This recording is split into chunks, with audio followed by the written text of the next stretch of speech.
My dad works in B2B marketing. He came by my school for career day and said he was a big ROAS man. Then he told everyone how much he loved calculating his return on ad spend. My friends still laugh at me to this day. Not everyone gets B2B, but with LinkedIn, you'll be able to reach people who do. Get $100 credit on your next ad campaign. Go to linkedin.com/results to claim your credit. That's linkedin.com/results. Terms and conditions apply. LinkedIn, the place to be, to be. This episode is brought to you by Shopify. Upgrade your business with Shopify, home of the #1 checkout on the planet. Shop Pay boosts conversions up to 50%, meaning fewer carts going abandoned and more sales going cha-ching. So if you're into growing your business, get a commerce platform that's ready to sell wherever your customers are. Visit shopify.com to upgrade your selling today. This is Optimal Living Daily, Not Doing All the Things We Want to Do, by Babauta of ZenHabits.net. And I'm Justin Malik, here to help you find a little bit of extra inspiration, motivation, or happiness in your day. So with that, let's get right to it and start optimizing your life. Not Doing All the Things We Want to Do, by Babauta of ZenHabits.net. I think we've all been there. We've signed up for the gym, signed up for a class, bought an ebook, and then not used it. We've had hopes of learning to draw, to program, to play a musical instrument, and then promptly failed to do so. We've had the best intentions for a project, maybe starting a blog or writing a book. We've had the best intentions for our day, to be productive and kick some butt. And then our plans fall apart. We fail to live up to our hopes. Why is this? What's wrong with us? In my experience, there are a few key obstacles. Number one, we are overly optimistic. We think we're going to be able to do about 2 to 5 times what we can actually do.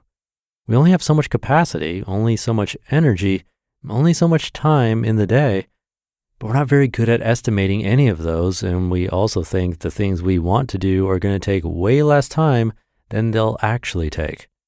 Optimism beats us every time. Number two, we don't account for the little things. This goes hand in hand with the optimism, but when we're thinking about our plans, we don't think about all the tiny things like maintenance tasks that need to be done in order to accomplish our plans, or even just to live. We don't think about showering, brushing our teeth, getting dressed, cooking, eating, cleaning up, doing laundry, driving, getting gas, answering 1,002 emails, taking phone calls, using the bathroom, and so on and so on. We just aren't wired to be able to calculate all of that. Number three, we fail in the face of resistance. When we have the choice to focus on what we hope to focus on, or do some busy work, or go to one of our comfortable distractions, resistance comes up. And our habitual conditioned response is to shy away from the resistance. Sometimes we have the motivation to overcome it, but most times we put things off because beating the resistance isn't easy. And number four, we don't have the right environment. A big part of whether we succeed at overcoming the resistance is whether we have an environment that's conducive to keeping us on task or holding us accountable. For example, if we're part of a team and they're counting on us to get a project done by the end of the day, we'll be more motivated to overcome resistance because we don't want to let them down.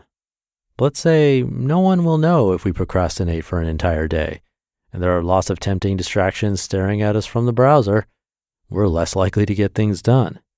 And if people in our lives are actively against us taking a class or learning an instrument, we're less likely to do it. Accountability, supportive people, the presence of distractions, these are some key parts of whatever environment we're in.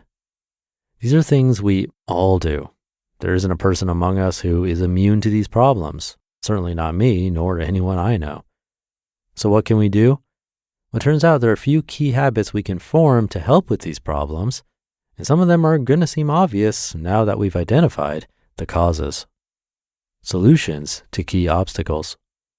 If you want to actually put that class or gym pass to use, if you want to get that personal project done or read that ebook you bought, here are some suggestions that I found to be powerful in actually doing what I hope to do.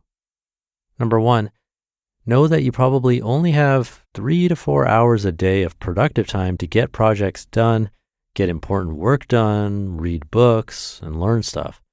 The rest of the time is spent on sleeping, eating, personal maintenance, transportation, meetings, calls, email, distractions, shopping, cooking, errands, taking care of kids, or hanging with friends, and so on. Number 2, block out what you can do in that time. Exercise, writing, reading, learning, a few important tasks. Number 3, now cut out half of those. The things you want to do are going to take twice as long as you hope. If you have some time left over, bonus, use that time not on distractions, but on the tasks you cut out. Number 4, if you want more productive time, cut out some distractions, TV, or online reading, but you'll probably only be able to add another hour a day. Number 5, set up a good environment for each project you want to complete. If you want to learn guitar, have some accountability and someone who will be supportive, even if that means finding someone online. Set deadlines and have people who count on you to get your project done. Go somewhere for 30 minutes where you won't have any distractions.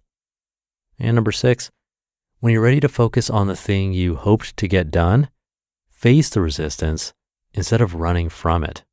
Stare it in the face. See that it's not that bad.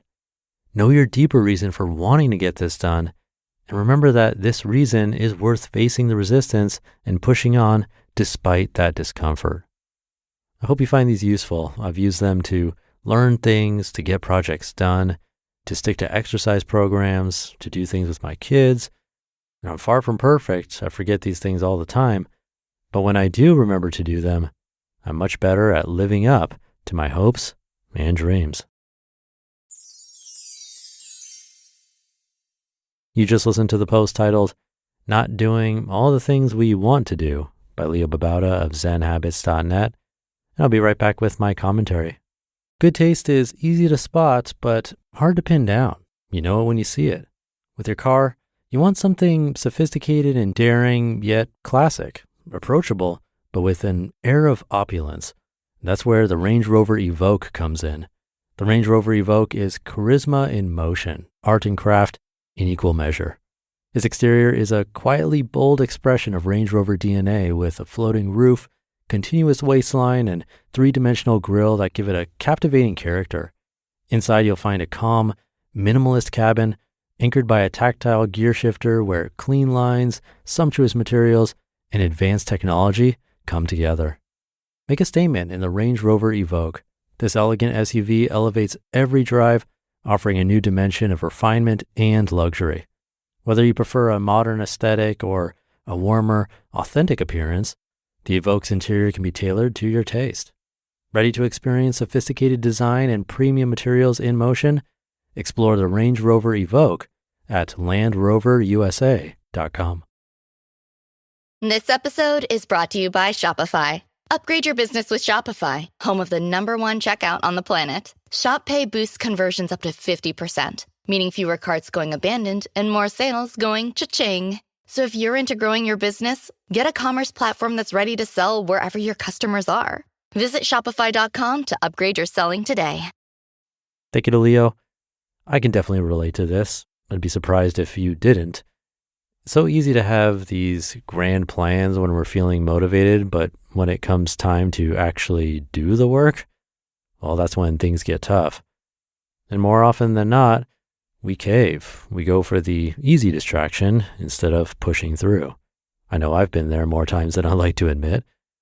For me, after reading so many articles about building habits and getting things to stick, it's been about doing even just a tiny bit, but also making sure that I truly enjoy it so I look forward to it. But I thought there was another good point in the article, being realistic about how much productive time we actually have in a day. It is not 12 hours. It's more like 3 or 4. And even then, we need to be smart about how we use it. So cutting out half of what we think we can do, I think that's a great way to sort of under-promise and over-deliver to ourselves. It's better to get a few things done well than to try to do everything and end up accomplishing nothing. So good stuff to consider this weekend. Have a great weekend, and I'll see you back here tomorrow where your optimal life awaits.